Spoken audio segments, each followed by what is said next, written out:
আজকের আবার একটা দারুণ একটা রেসিপি নিয়ে আপনাদের সামনে চলে এসে আশা করি রেসিপিটা আপনাদের ভালো লাগবে। তাই ভিডিওটা প্রথম থেকে শেষ পর্যন্ত দেখতে থাকুন। চলুন আমি কিভাবে রেসিপিটা বানিয়েছি আপনাদেরকে দেখিয়ে দিই। ফার্স্টে আমি মাছগুলো কেটে ধুয়ে পরিষ্কার করে নিয়েছি। তারপরে মাছের মধ্যে লবণ হলুদ মাখিয়ে সাইডে চাপা দিয়ে রেখে দেবো। তারপরে মিক্সিতে সাদা সর্ষে কালো সর্ষে দিয়ে দেবো, কয়েকটা কাজু বাদাম, তারপরে কয়েকটা কাঁচা লঙ্কা দিয়ে একটা পেস্ট বানিয়ে নেবো। পেস্ট বানানো হয়ে গেছে, এবার মাছের মধ্যে ওই সর্ষে বাটাটা দিয়ে ভালো করে হাত দিয়ে মাখিয়ে নেবো। তারপরে দিয়ে দেবো টক দই। টক দইয়ের উপরে কিছু গুঁড়ো মশলা দেবো, লবণ দেবো।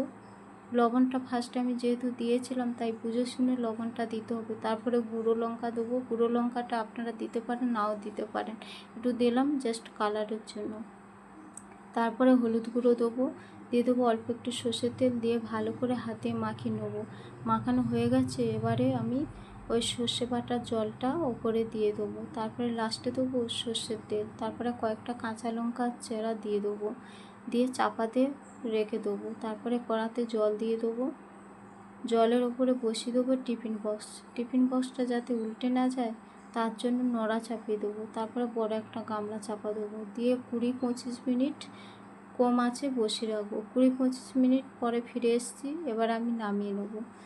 নামিয়ে এবারে দেখব কেমন হয়েছে। তা সত্যি বলছি বন্ধুরা, খুবই সুন্দর হয়েছে। কালারটা দেখো কত সুন্দর এসছে। তা কালারটা কেমন এসছে আপনারা অবশ্যই জানাবেন আমাকে।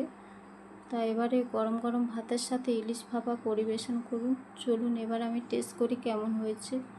সত্যি বলছি বন্ধুরা, জাস্ট ফাটাফাটি হয়েছে।